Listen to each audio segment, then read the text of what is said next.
Fala pessoal, tudo bem? Sejam bem-vindos a mais um conteúdo do projeto do Congresso Pensar Contabilidade. Trilha que você está assistindo é Compliance e Governança Corporativa. Trilha essa que eu tenho a honra de coordenar junto com o professor Luiz Nóbrega. Então nós temos a dupla responsabilidade, não só de ter discutido todo o conteúdo que passaria pela trilha, palestrantes, conhecimento, informação, como também dar a nossa participação aqui como palestrante, como pessoa capaz de dar algum conhecimento, de dar alguma informação. Por que eu digo capaz de dar algum conhecimento e alguma informação? Porque todos nós somos capazes de passar conhecimento. Todos nós temos a condição de passar adiante aquilo que aprendemos. E esse é o nosso objetivo aqui no Congresso: compartilhar conteúdo, compartilhar informação para que você tenha cada vez mais conhecimento. Sempre lembrando que conhecimento não é sabedoria, certo? O conhecimento é você ter acesso à informação, é você saber que alguma coisa existe, é você saber fazer alguma coisa. Sabedoria é saber quando usar essa coisa e é muito mais amplo, né? Então, ser sábio não necessariamente é ser inteligente não necessariamente é igual a ser sábio, tá? Bom, nós vamos falar sobre compliance estrutural, um assunto a qual eu milito já faz algum tempo, graças a Deus. Sempre fui um estudioso da área de compliance, sempre gostei dos atributos de compliance como metodologia de gestão, de melhor prática, e sou um defensor do compliance. Eu acredito fielmente que nós estamos numa linha crescente, não decrescente, de necessidade de transparência, de necessidade de integridade. É por isso que a gente vai conversar sobre esse elemento tão importante que é o compliance como estrutura, tá? Por que a gente diz o compliance como estrutura? Já a gente vai explicar isso, né? Aqui tá pequenininho, porque a gente está aqui dividindo a TV com o vídeo, né? Não tem problema nenhum. É uma breve apresentação para quem não me conhece. O projeto Pensar Contabilidade, o Congresso é nível nacional, dirá internacional. Então eu sou atualmente o CEO do Grupo Épicos, CEO e fundador do Grupo Épicos. Tenho a honra também de ser sócio de uma empresa em Belém do Pará, estado que me abraçou e que eu gosto muito de visitar quando possível, que é a Advento Contabilidade. Atuo como Compliance Officer em alguns projetos de consultoria. Sou também, estou diretor do SESCOM do Rio de Janeiro, sou coordenador do Instituto Compliance Rio, coordenador de uma das comissões, sou coordenador de uma das comissões da Comissão de Direito Contábil da OAB Rio de Janeiro, presidente do Fórum 3C, projeto esse que nasceu no Rio de Janeiro e que congrega várias empresas de contabilidade em prol da necessidade de treinamento e desenvolvimento, que sabemos é um dos pilares indispensáveis de compliance, né? A gente vai dividir essa nossa conversa, esse nosso bate-papo em alguns tópicos. A gente vai falar primeiramente do compliance, dos aspectos introdutórios, e aí eu te digo introdutório porque ele pode ser usado de forma específica ou ele pode ser usado de forma plural. E o que é que isso tem a ver com o que a gente está falando do compliance como estrutura? Tem tudo a ver, porque nós temos dois tipos de possibilidades. Nós temos que trabalhar diferentemente o compliance acadêmico do compliance efetivo, do compliance prático. Academicamente, nós podemos ter o compliance singularizado. O que eu chamo de singularizado? Nós podemos ter disciplinas de compliance trabalhista, compliance fiscal, compliance de conformidade, compliance contábil. Eu já escutei algumas pessoas conversando sobre compliance emocional, que vem bem em linha com o que nós estamos vivendo hoje nesse momento de muito caos, de muita ansiedade, né? Esse congresso está contribuindo com a gente num momento extremamente delicado nas nossas vidas, tanto profissional quanto pessoal, né? Então nós precisamos fazer essa segregação do que é a utilização do compliance como academia e como é a utilização do compliance da forma plural. Por que eu estou dizendo isso para vocês? É relativamente simples. Quando a gente trabalha o compliance de forma plural, eu estou colocando ele nessa caixinha aqui. Eu estou falando que ele é uma estrutura de gestão, ele é uma metodologia de gestão de melhor prática. Quando eu coloco o compliance nessa primeira caixinha aqui, a gente está tratando ele do compliance mais acadêmico, com viés de conhecimento segregado, individualizado, singularizado. Por isso que eu sou adepto sim aos estudos singulares, que não tratam o compliance como uma situação plural, mas vejam, para falarmos de compliance estrutural, nós não podemos usar então o compliance de uso acadêmico. Nós temos que usar o compliance como estrutura de gestão, como melhoria contínua, como necessidade de transparência, integridade, boas práticas de conduta, obviamente conduta ética, seguindo preceitos morais, né? A gente sabe que quando fala de moral é algo extremamente relativo, a moral trabalha muito com o bom senso, e o que é moral para mim pode não ser moral para você e para qualquer outra pessoa, mas nós também falamos de compliance e trazemos a ética, sobretudo na figura de Mário Sérgio Cortella, que eu gosto muito de sempre citar, que ele diz que a ética é a flutuação entre três palavras: aquilo que eu posso, aquilo que eu devo e aquilo que eu quero. Nem tudo que eu posso eu devo, nem tudo que eu devo eu quero, nem tudo que eu quero eu posso.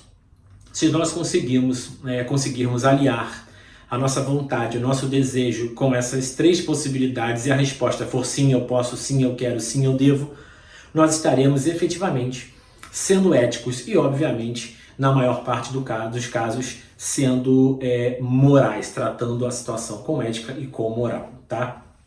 Então, primeira questão da introdução que a gente cita, pessoal, é isso, tá? A gente, quando fala do compliance acadêmico, a gente singulariza em linhas de estudo, e são várias. Quando a gente fala de compliance estrutural, a gente está dando ênfase muito mais na prática de implementação do sistema de compliance, daquilo que você não pode deixar de ter para poder criar um programa, do que necessariamente o estudo singularizado da matéria como um todo, perfeito?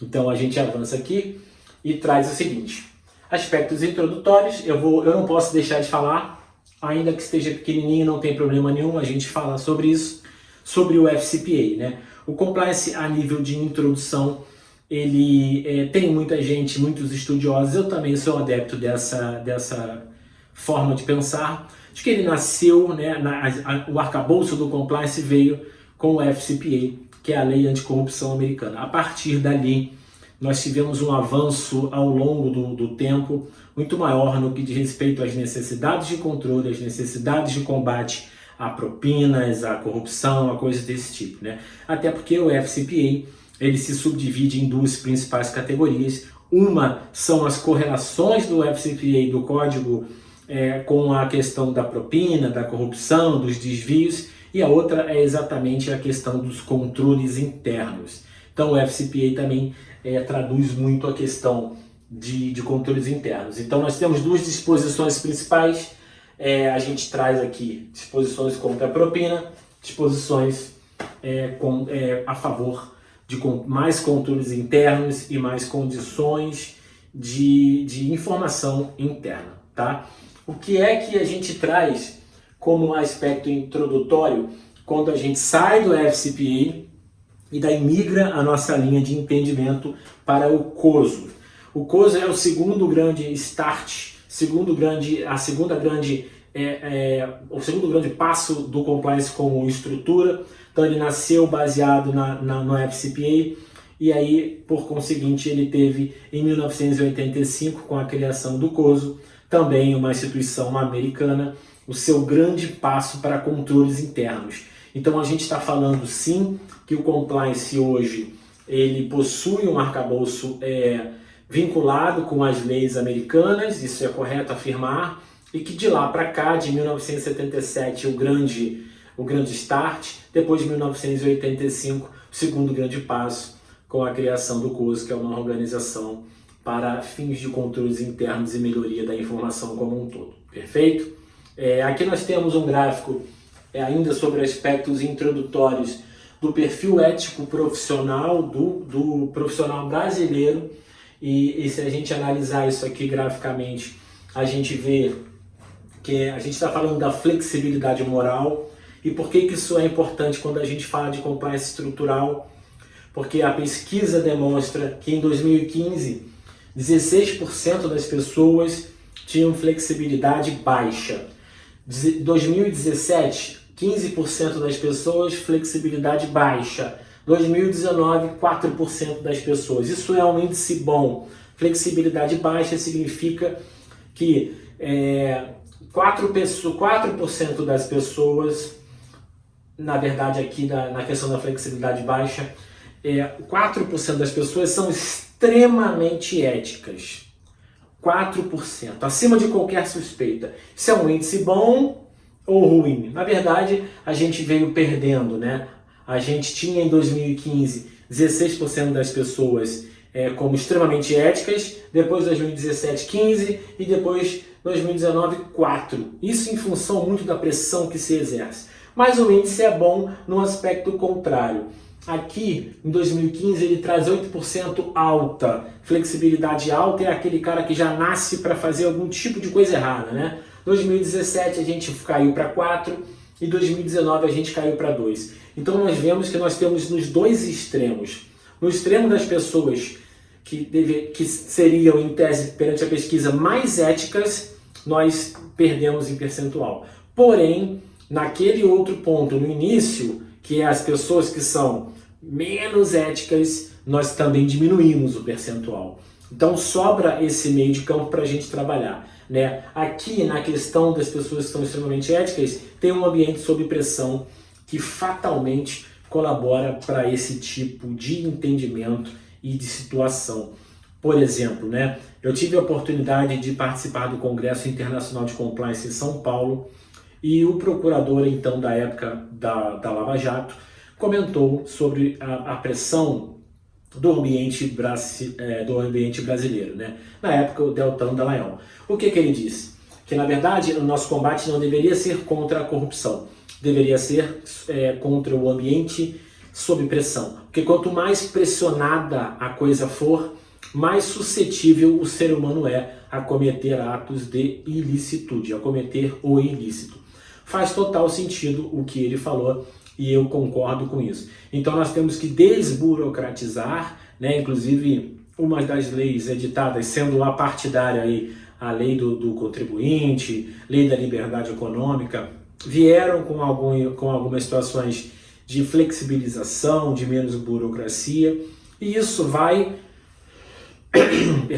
isso vai obviamente combatendo o aspecto da pressão, e tudo que combate e alivia a pressão automaticamente reduz a corrupção, certo? Se a gente pensar nisso no formato da teoria do crime, a gente sabe que se você tem o ganho aqui e a tua possibilidade de ser penalizado é aqui, você acaba cometendo o ilícito, né? Então, quando você tira o ambiente da pressão, você acaba subindo e tentando nivelar isso, de forma que, se alguém cometer uma ilicitude, a possibilidade de punição esteja muito perto.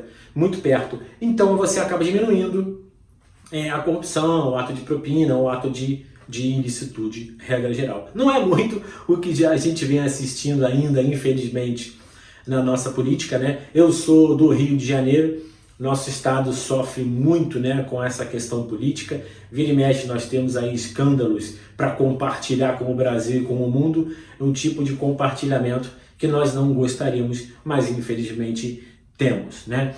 Vamos avançar aqui e falar do compliance como estrutura, e agora trazendo o compliance com algumas correlações. O que são correlações?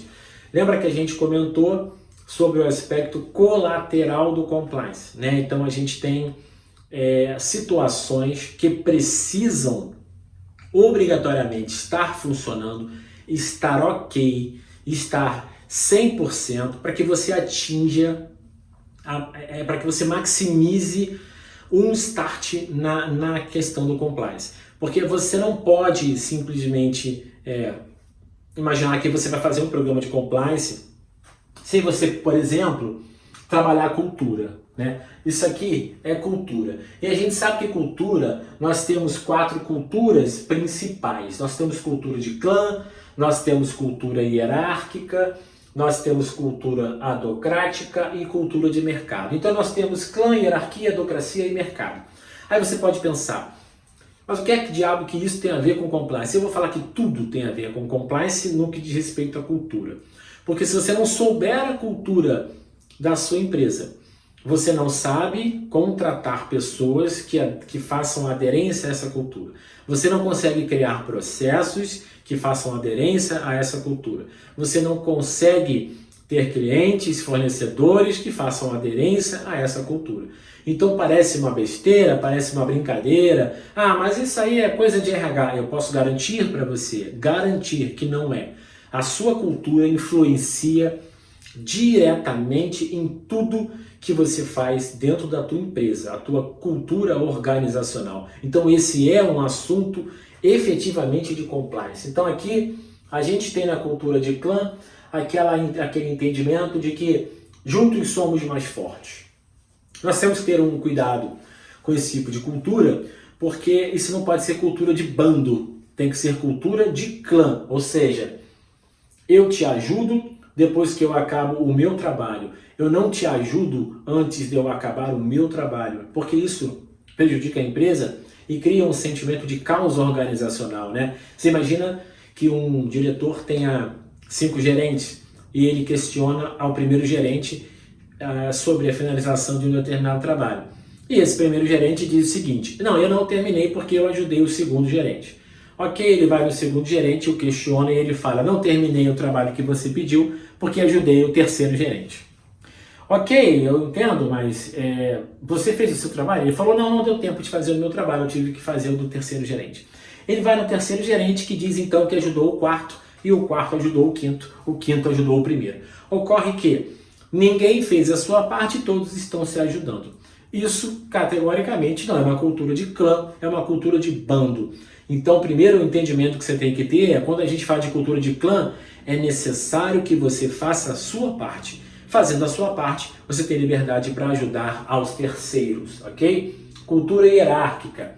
A cultura de clã, ela é um pouco mais leve, as pessoas se ajudam. Na cultura hierárquica, a gente trouxe até um bonequinho aqui, né, um soldadinho. Por quê? Gente, não existe o que eu posso fazer, existe o que deve ser feito. A cultura hierárquica, não estou dizendo que ela é melhor ou pior, ok? Por exemplo, para o militarismo, obviamente que nós temos uma cultura hierárquica e tão forte que, dependendo até de um assassinato, se tiver tido uma morte, a morte dessa pessoa tenha sido mandada por um superior, a gente conhece vários casos que talvez a pessoa que tenha dado o tiro seja até inocentada, né?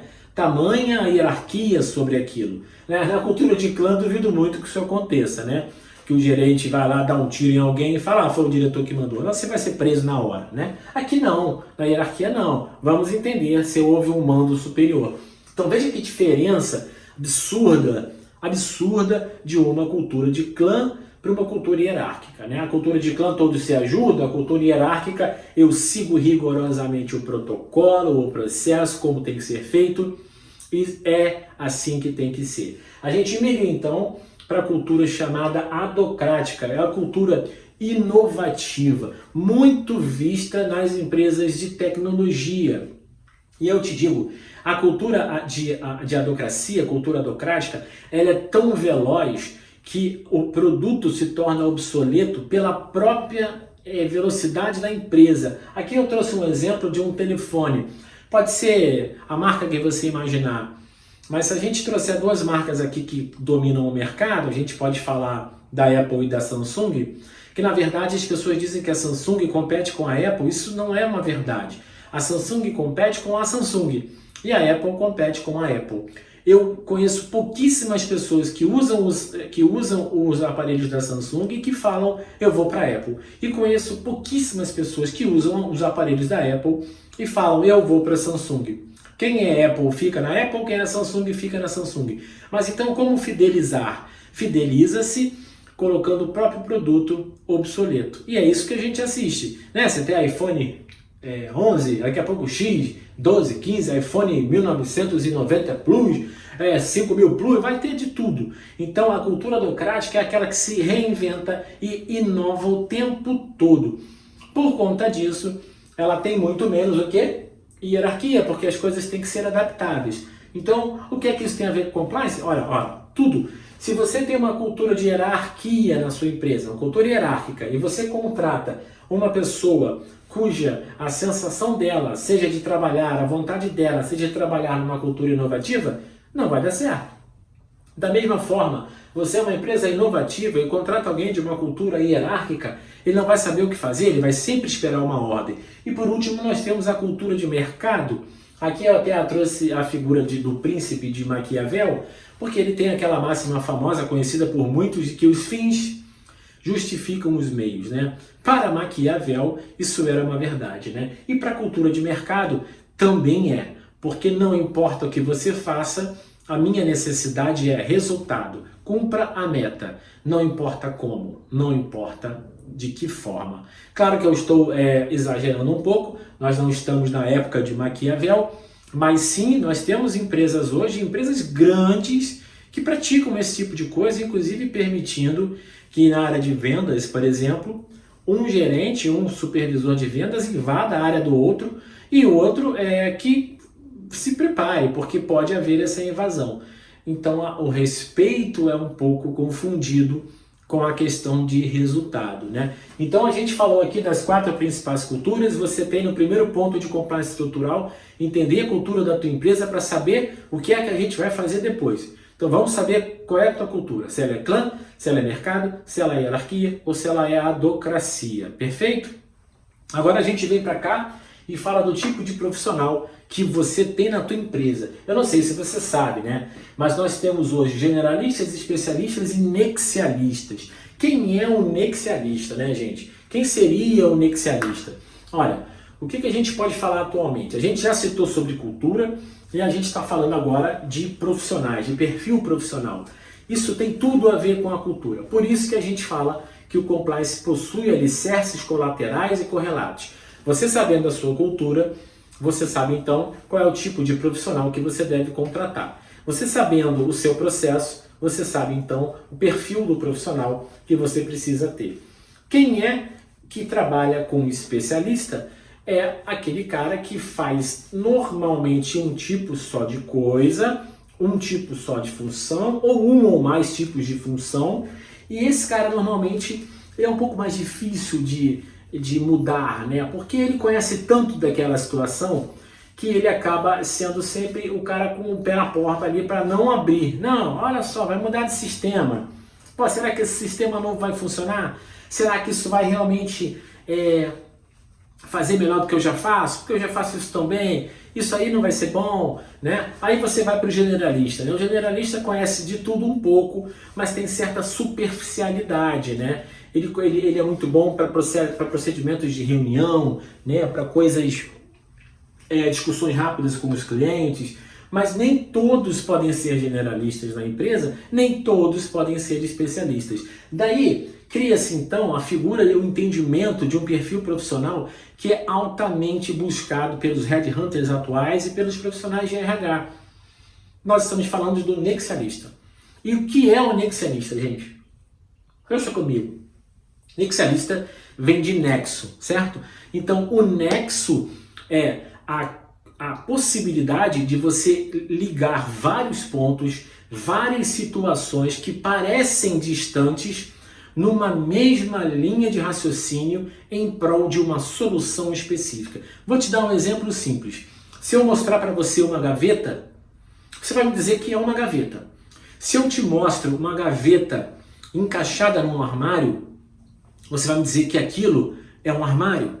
Se eu te mostro aquele armário dentro de uma cozinha, Você olha a figura e não fala mais ali que tem uma gaveta, não fala mais que tem um armário e você só enxerga a cozinha. O generalista, então, ele enxerga a cozinha.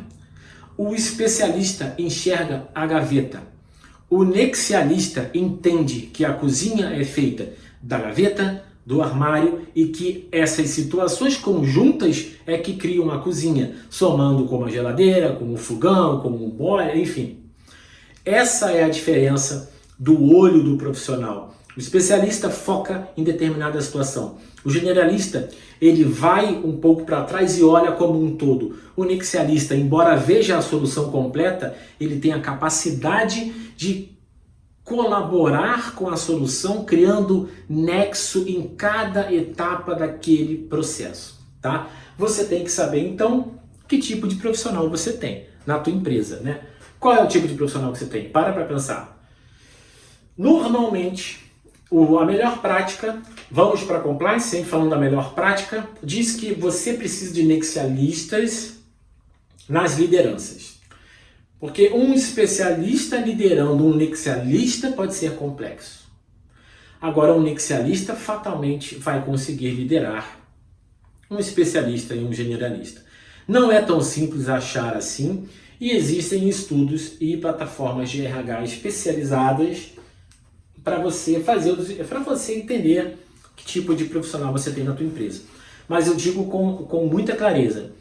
Segundo passo para você montar uma estrutura que seja capaz de enviesar ao compliance é: conheça a sua cultura, conheça as suas pessoas, ok?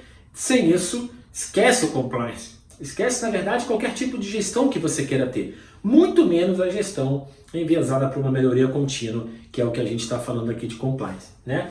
Então, a gente ainda vincula o generalista, o especialista, o nexialista, e agora a gente bagunça tudo porque a gente traz a questão da geração. Além de você ter que catalogar, vamos dizer assim, né, o seu profissional entre especialista, generalista e nexialista, você tem que fazer a correlação certa da tua equipe de acordo com a geração. A gente tem geração X, geração Y, geração Z, agora a geração alfa, né? Como é que isso se comporta dentro de uma estrutura hierárquica? Ah, isso é uma besteira? Óbvio que não é, né? E para de desafiar o óbvio. Nós temos a mania de desafiar o óbvio. Isso é uma coisa feia. Óbvio não é para ser desafiado, é para ser trabalhado para que não dê problema, certo? Então, além de conhecer se o seu profissional é generalista, especialista ou nexialista, faça a grade de correlação hierárquica entre as suas gerações X, Y, Z e alfa. O que é que diferencia uma da outra? O que diferencia é os períodos de nascimento. Mas a cada período de nascimento, de 10 em 10 anos, 15 em 15 anos, 20 em 20 anos, você tem culturas diferentes. Por exemplo, a geração que viveu essa pandemia, tenha certeza vai carregar um nível de experiência totalmente diferente daquelas que nascerão daqui a 5 anos, onde isso tudo já foi superado. Olha que eu estou falando de 5 anos, esperamos que seja só mais 6 meses, né? Mas é essa a correlação que eu quero que fique guardado. Então você tem a cultura, você tem a pessoa que faz parte da cultura, essa pessoa precisa que você entenda o perfil profissional dela, e dentro do perfil profissional você tem que alinhar a grade hierárquica para entender onde estão os desvios. Você fazendo esse trabalho, eu posso te garantir que você vai começar a entender por que uma pessoa discute com a outra, por que aquela está sempre insatisfeita, por que aquela nunca produz. Você vai descobrir que o problema ou é cultura ou é o fato de você não conhecer as pessoas que estão com você, tá? Aqui ainda no Compliance e suas correlações, nós trazemos 2 tipos de processo que são principais no mundo moderno, né? A gente está falando do processo ágil e do processo tradicional. O pessoal que trabalha com sistemas conhece o ágil também como Scrum, né? Até tem uma categoria de estudo aí que certifica os profissionais que queiram entrar nesse mercado como Scrum Master, né? Mas nós estamos falando aqui da metodologia de processo. Então veja, estamos falando do compliance como estrutura. Você precisa ter isso tudo que a gente está falando para criar uma estrutura corporativa, organizacional, que componha atributos que sirvam para você começar o teu compliance, tá? O que diferencia a cultura ágil da cultura tradicional, né? Vamos lá. Na cultura tradicional, você tem mais processos, você tem mais ferramentas. É normal isso, tá? Que é a cultura que muitos de nós ainda trabalhamos, tá? Você tem processos corretos. O que eu quero dizer com isso? Siga o processo. Dentro da cultura tradicional, dentro do processo tradicional, você tem o entendimento de que aquilo tem que ser seguido, aquele processo tem que ser feito. Nós temos termos negociados, ou seja, o escopo é esse, a plataforma é essa, o sistema é esse, os termos estão negociados. E nós temos o quê? Cumprimento do plano. Faça aquilo que nós determinamos, cumpra o plano. Olha como é diferente quando a gente caminha para cá para o ágil. A gente tem, além, não é que uma coisa seja melhor que a outra, é importante a gente frisar isso, tá, pessoal? Nós não estamos dizendo que A é melhor que B ou que B é melhor que A. Nós estamos dizendo o seguinte: conheça a cultura, conheça as pessoas, descubra a melhor forma do teu processo. Você caminhando nesse sentido, você ao final da nossa palestra consegue entender que se eu fizer esse dever de casa, eu já estou 60% enviesado a compliance, basta agora eu cumprir os requisitos dos pilares, tá? Vamos lá. No processo ágil, a gente tem mais interação entre os indivíduos. O que significa? As pessoas interagem mais. Então, concorda que se eu tenho um processo ágil, provavelmente eu tenho aqui uma cultura de clã, que eu tenho mais interação entre os indivíduos. Se eu tenho um processo tradicional, provavelmente eu tenho uma cultura mais hierárquica, né? Produto final importa mais do que o processo correto. Gente, isso é uma diferença absurda entre ágil e tradicional. Por quê? No ágil, a entrega vale mais do que a atividade. Como você fez não me importa. Me importa que você faça. Na tradicional, não. Como você faz? Eu pego o ponto A com o ponto B, com o ponto C, com o ponto D, porque eu respeito o processo. Aqui, eu respeito a entrega. Eu não estou dizendo que um é melhor do que o outro, ok? Estou dizendo a diferença entre os dois modelos maiores de processo que existem no mercado, tá? Colaboração com o cliente. No modelo ágil, você colabora. Aqui você tem termos negociados. O que eu quero dizer com isso? Um exemplo simples. O cliente liga e pede para você fazer alguma coisa. Você não capacitou o teu profissional, você não deu o treinamento para ele correto, e ele responde para o cliente o seguinte: isso não está no nosso escopo. Aqui, se você trabalha com modelo ágil, o teu colaborador pode até não fazer de imediato, mas a resposta vai ser outra. Ele vai saber que aquilo é uma necessidade do cliente, ele vai falar: olha, eu te ligo daqui a 20, 25 minutos para a gente tentar te trazer uma solução sobre esse problema. Rapidamente ele entra em contato com o gestor, ou com o líder, ou com o diretor, explica o problema. Essa empresa então trabalha para saber se vai cobrar ou não, porque para isso você tem que categorizar clientes antes, né? Você tem que ter curva ABC de cliente. Se você não tem curva ABC de cliente, você não sabe qual é o seu cliente, você não sabe qual é a sua prioridade, você não sabe quem você atende primeiro. E curva ABC não é só para estoque, curva ABC é para tudo na vida. Para tudo na vida. Para gasto, para compra, para estoque, para cliente e para fornecedor. É para tudo, tá? E aqui você tem o último item, ó, resposta às mudanças. Processo ágil, ele trabalha a resposta à mudança muito mais rápido. Porque ele o próprio nome diz, ele é ágil, ele precisa se movimentar de uma forma que tudo flua mais rápido. Aqui o que importa é o cumprimento do plano. Se eu não cheguei no final, eu não consigo entregar o produto. Então, você imagina que você tem uma pedra desse tamanho e a entrega do ágil possa quebrar essa pedra em vários pedacinhos para entregar para o cliente aos poucos e ele ir ficando satisfeito. No método tradicional você não faz isso. No método tradicional você precisa entregar o pacote completo. Se você não tem o pacote completo, você não entrega, tá?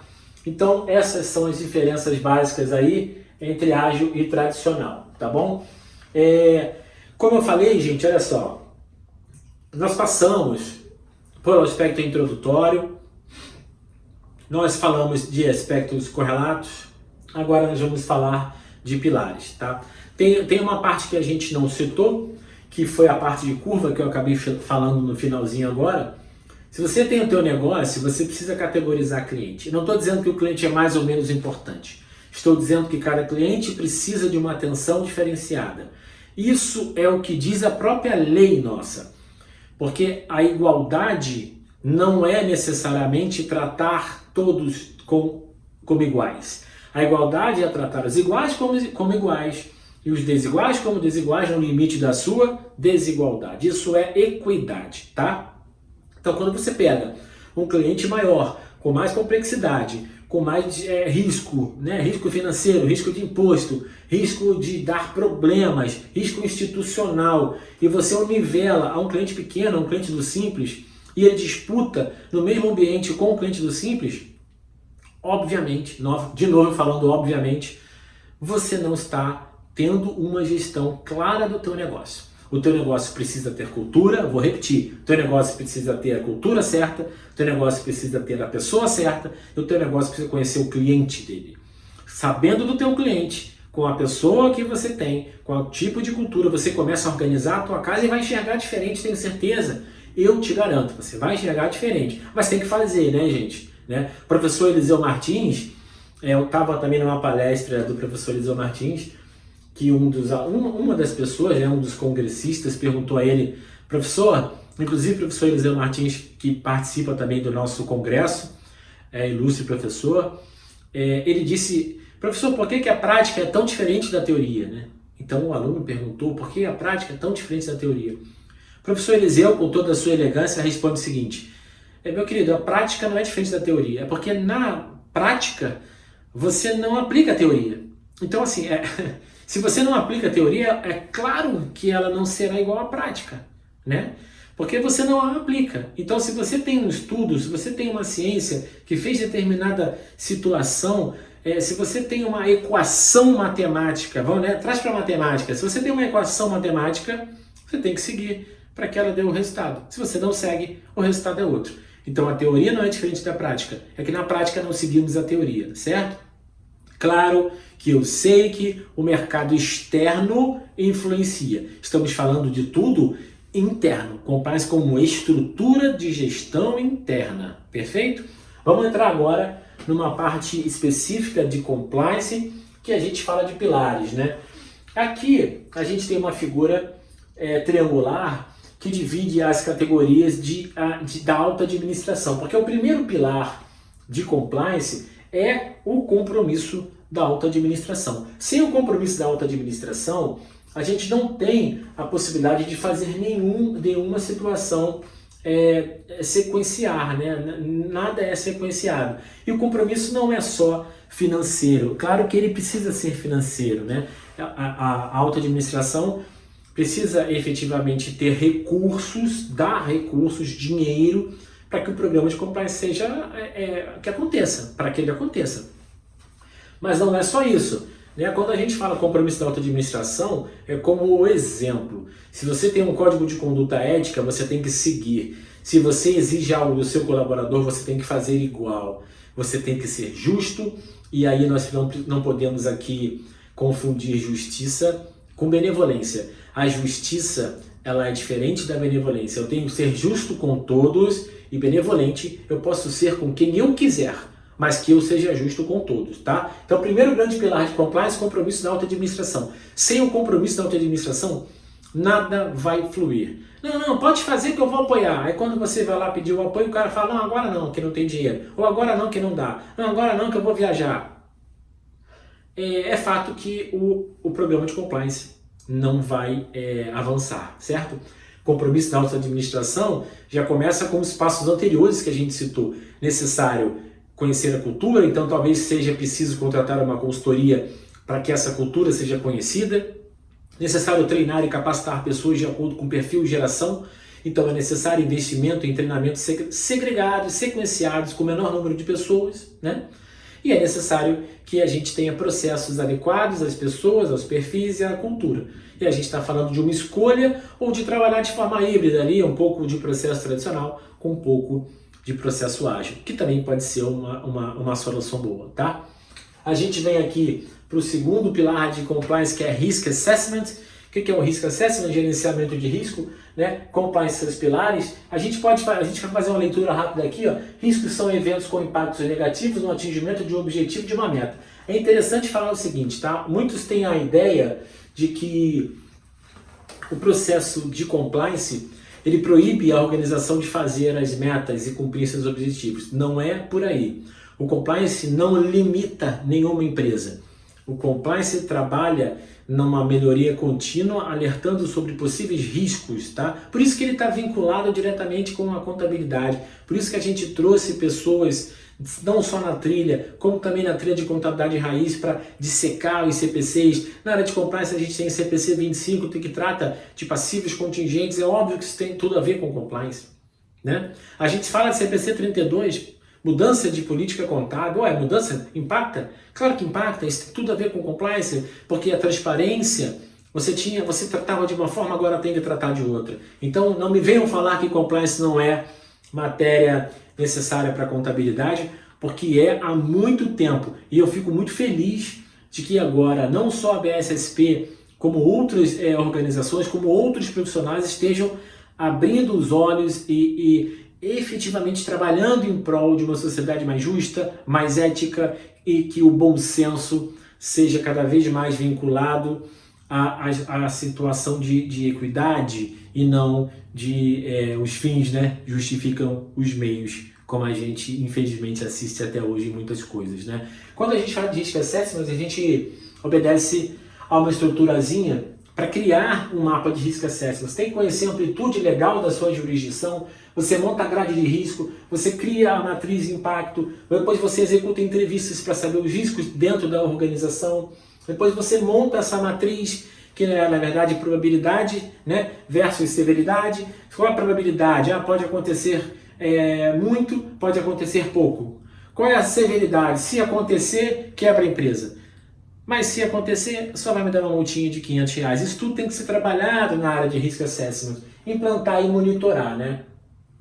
Porque no final das contas, né, quando a gente fala de risk assessment, esse pilar específico, nós estamos falando de pilares de um programa, sempre lembrando que se você não fez o seu dever de casa lá no início, de trabalhar o compliance como estrutura, se você não conhece a tua empresa, a tua cultura, eu vou repetir isso porque tem que ficar realmente guardado.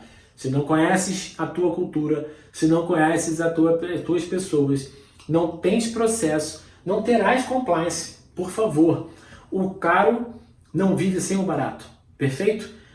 Mecanismos complexos são compostos invariavelmente de situações simples, segregadas, que já funcionavam. Vamos entender isso, tá? Perdão, deixa eu voltar aqui, que eu pulei. Quando a gente fala de risk assessment, a gente precisa evitar, reduzir, transferir ou aceitar o risco. Isso é risk assessment. Evitar, reduzir, transferir ou aceitar. Quais são os riscos que você evita? Riscos que vão trazer a empresa para uma situação muito ruim ou até a quebra. Riscos que você reduz são riscos que você consegue mitigar, mas que por força da operação podem ainda ocorrer. Você só consegue reduzir, tá? Riscos que você transfere. A própria atividade contábil, quando um cliente terceiriza a sua contabilidade, ele está transferindo o risco. E risco que você aceita? Risco que você aceita é aquele que é tão pequeno ou que você não tem como fazer nenhum tipo de controle, ou aquele cujo controle é tão mais caro que você acaba deixando aquilo ocorrer. Vou dar um exemplo. Sabemos, infelizmente, que o varejo, alguns tipos de varejo, algumas atividades de varejo têm um percentual de roubo de estoque. Digamos que esse percentual varie de 2% a 4%. Ocorre que você montar um sistema de proteção para que esse roubo não ocorra, se trouxermos a materialidade, ia equivaler a ter um gasto de 10%, 15% de estoque. Então você não vai gastar 10% do estoque para controlar 2% a 4% de estoque. Então é um risco que você aceita, mas com base, obviamente, na gestão. Se você não tem gestão, você vai estar lá tentando fazer com que tudo não ocorra, mas sem um mérito organizacional e corporativo. Eu posso garantir para quem está nos assistindo, posso garantir para todo empreendedor, para todo empresário, para todo contador, seja lá a sua área, a melhor das coisas dentro de uma empresa é gestão, é gerenciamento, seja lá do que for. Eu tenho que gerenciar como pagar o meu tributo. Eu tenho que gerenciar como dever o meu tributo. Ainda assim é gestão. Se você não pode pagar, ok, mas faça um planejamento para quitar em algum momento, porque tem que ser quitado. Nós vivemos um mundo de escolhas. As escolhas vão nos categorizando como bons empresários ou maus empresários, bons profissionais ou maus profissionais, tá? Aqui a gente fala de mais um pilar de compliance. Ética. Não tem como você falar de compliance sem um código de conduta ética. E o código de conduta ética para compliance, ele tem que ter punições. Não é só um código de você tem que chegar na hora, você tem que usar o uniforme tal, você tem que falar bom dia. Código de conduta ética tem isso tudo que eu citei, mas também tem, se você não der o bom dia, qual é a sua punição? Se você agir com negligência, qual é a sua punição? Se você não fizer aquilo que o código exige, qual é a sua punição? Não há cumprimento da lei sem punição. Isso é uma coisa constatada cientificamente pela teoria do crime. Se você não pune, você não educa. Se você não pune, você não consegue fazer com que as coisas funcionem. Infelizmente, isso é uma realidade. Se não fosse, pessoal, não teríamos nem lei. Para que teríamos leis? Se as pessoas todas concordassem e agissem de boa fé. Não precisaríamos de justiça, não precisaríamos de juízes, desembargadores. Concordam? Então, infelizmente, é necessário a punição, o medo, um aspecto punitivo para que a pessoa se sinta menos enviesada a praticar o ilícito, tá? Então, o código de conduta ética é fundamental, né? E como é que você constrói o código de conduta ética? Primeiro passo é identificar se você tem um ou mais códigos na tua empresa. Se você tiver, você tem que adequar.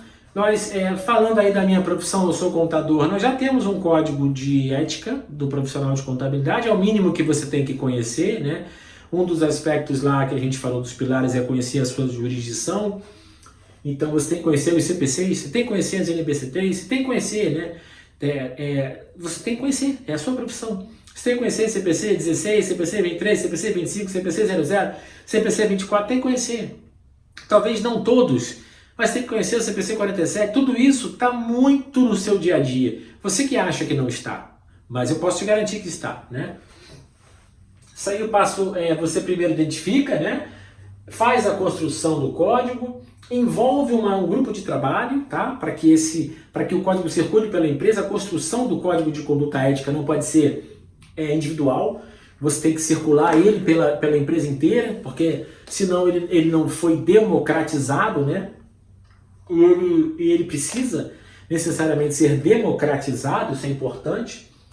Depois que você cria o que a gente chama de GT, né, Grupo de Trabalho do Código de Conduta Ética, você invariavelmente vai ver que você tem que redescobrir seu propósito, sua missão, sua visão e seus valores. Isso parece uma coisa boba, mas também te garanto que não é, né? Se você não tem propósito, não tem missão, não tem visão, não tem valores, você não consegue repassar isso adiante, e daí você não constrói a sua cultura. Quando você não constrói a cultura, você não consegue identificar aquilo que é melhor para a tua empresa, não consegue contratar da forma certa. Então tem que uma coisa linka a outra, né? Por isso que a gente trata o compliance como estrutura de gestão, tá? Comunicação e treinamento, outro pilar de compliance extremamente relevante. Não tem como a gente fugir disso aqui se a gente está falando de compliance estrutural, tá? Mas olha aqui que interessante, ó. Nós estamos dividindo em 3 áreas. Então olha como é difícil você treinar e capacitar. Você tem que conhecer a cultura, você tem que conhecer o perfil, você tem que conhecer a geração, e diante do conhecimento da cultura, do perfil e da geração, você treina de forma técnica, comportamental e motivacional, né? Então não é incomum às vezes você ter uma turma de 30 pessoas assistindo a uma palestra e ao final da palestra o palestrante ter aquela visão de que, caramba, só 5 pessoas aqui prestaram atenção na minha palestra. Eu vou dizer que não foi o palestrante, não foi o comunicador. Na verdade, aquela palestra era para 5 pessoas. Todas as outras que estavam lá, talvez não tivessem o perfil técnico, o comportamento ou a motivação para estar assistindo aquilo, né?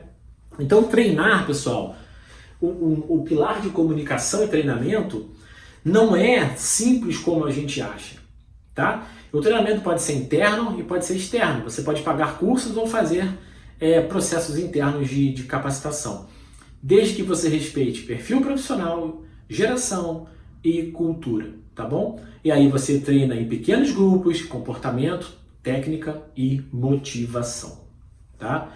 Esse outro pilar aqui, muito conduzido por grandes empresas, né? Quando a gente fala de pequenas e médias empresas, dificilmente você vê o pilar perdão, de canal de denúncia e investigação para compliance das pequenas e médias, até porque isso tem um custo, um investimento alto. A gente está falando aqui de empresas terceirizadas, porque na boa prática de compliance, o canal de denúncia deve ser externo, né? Então ele não pode ser interno. Digamos que o meu canal de denúncia, então eu tenho um canal de denúncia que não fale conosco, tá, pessoal? Canal de denúncia para receber denúncias, né? Então digamos que na sua empresa tem um canal de denúncia dentro do RH e alguém ligue para falar mal do RH. Como é que faz, né? Aquela denúncia você sabe que não vai ser tratada da forma correta, porque quem recebeu a denúncia foi a própria pessoa que a causou, né? Então a melhor prática diz que o canal de denúncia tem que ser vinculado ao ambiente externo, né? Quando a gente fala de ambiente externo, a gente falou do compliance como estrutura, eu nem estou entrando no ponto do compliance de conformidade, gente. Compliance de conformidade é o básico, né? Você cumprir a legislação trabalhista é o básico, você cumprir a legislação tributária é o básico, você ter relações entre particulares baseadas nos princípios de boa-fé é o básico. Isso não se discute, né? Isso eu entendo como princípios. Então, se você já não tem isso, você não tem a menor condição de trabalhar a compliance de forma nenhuma, muito menos enviesar a sua empresa para esse tipo de situação, né?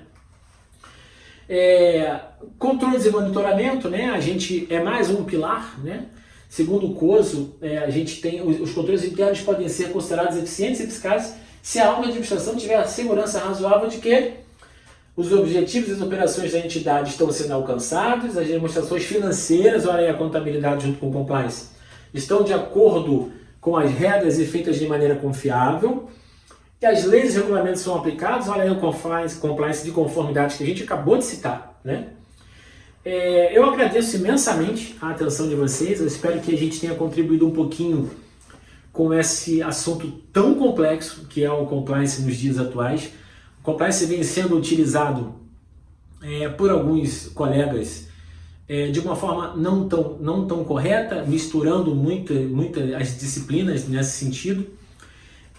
O que a gente vê é que a gente tem certeza de que o mundo avança para quesitos de integridade, para quesitos de transparência, e que isso vai ser diferencial competitivo. Se você não tem o olho para compliance ainda, se você ainda acha que isso é desnecessário, se você ainda tem em mente que não, isso tem que ficar para depois, você vai levar um tombo muito grande daqui a pouquíssimo tempo. Não há mais espaço para condutas que não sejam éticas e transparentes. Por quê? Existe uma coisa que se chama reciprocidade. As empresas que não são éticas, vamos dizer dessa forma, elas vão acabar procurando empresas que também não são. E as empresas que são éticas irão procurar da mesma forma as empresas que são. Então vai haver, não os opostos se atraem nesse sentido, nós somos contrários à física, totalmente contrários. Os iguais se atraem. A empresa que procura transparência e integridade, ela vai atrás de um profissional contábil que tenha transparência e integridade. A empresa que quer burlar o fisco, ela vai atrás de um profissional que ela sabe que faz aquela situação ali de burlar o fisco. Então, gente, como recado final, eu posso dizer que eu estou extremamente grato de poder ter contribuído com vocês com um pouquinho do nosso conhecimento. Eu espero que vocês aproveitem todo o conteúdo do Congresso. Eu sou um dos professores da pós-graduação da BSSP e a gente se encontra por aí, por esse Brasil afora, tá? Beijo no coração de vocês, fiquem com Deus. Tchau, tchau, pessoal.